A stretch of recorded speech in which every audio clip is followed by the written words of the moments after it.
Hi guys, welcome back to my channel and this is the part 2 of our Taiwan trip. So, tara, samahan niyo ako. Ngayon ay papunta kami sa Yilu Submarine. Joke lang. Papunta kami sa Yilu Geopark or isa itong national park sa may Jinshan District. So, yan. Research nyo na lang kasi medyo hindi ko alam paano i-pronounce yung Yilu. Ito na yun. Yung entrance papasok, so mahaba-habang lakaran din yan. At ayan yung Queen's Head na tinutukoy ko kanina. Tapos, nakasuot pala ako dyan ng parang raincoat kasi medyo umaambon-ambon tsaka sobrang lamig during that time. And medyo mababasa-basa ka talaga, so kailangan naka-jacket ka din. As usual, maraming lakaran din to pero masarap naman, masaya. Hindi mo mapapansin yung pagod kasi nga malamig. At ayan yung Queen's Head na tinutukoy ko. So ayan si Tita Isa and bulaga si James yan.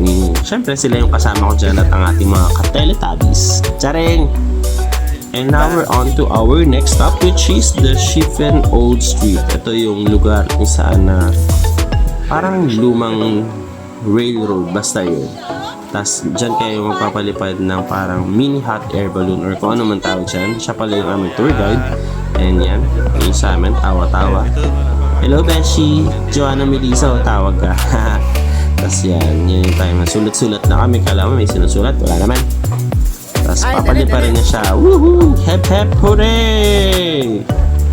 At ayan, hello pa kayo ha. Yan nga pala yung old train din. Old train na rin ngayon, nakakatawa. So dati na parang napapanood ko lang sa mga anime ito and sobrang nakakatawa kasi napuntahan ko rin siya. Tapos yan, maraming food. Ayan yung tawag dyan, peanut ice cream na may parang cilantro. Masarap naman siya actually pero sila, ewan ko, si James din niya gusto. So marami rin kayong makikita dyan na kung ano nung pwede yung bilihin. Kung mahilig kayo sa anik-anik, sure ako matutuwa kayo. And next ay sa Shifen Old Street pa rin kung saan ang Shifen Waterfalls at ang mga punong may pula. Siyempre pagkain na naman ang nakita ko, diba guys? So yan, tatry ko yan. At ang laki ng talong. Eto na. So pag tikim ko, masarap naman siya, para siyang longganisa medyo tosina.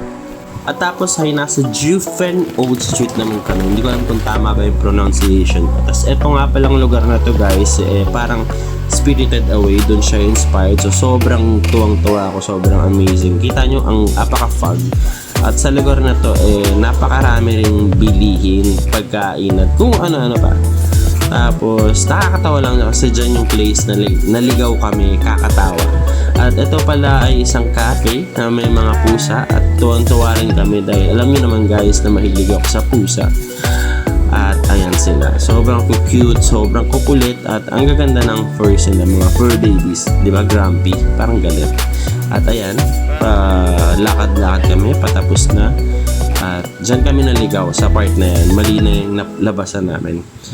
At yun lang muna guys, so kita-kita sa next part. Thank you so much! Woo! Mwah, mwah, mwah.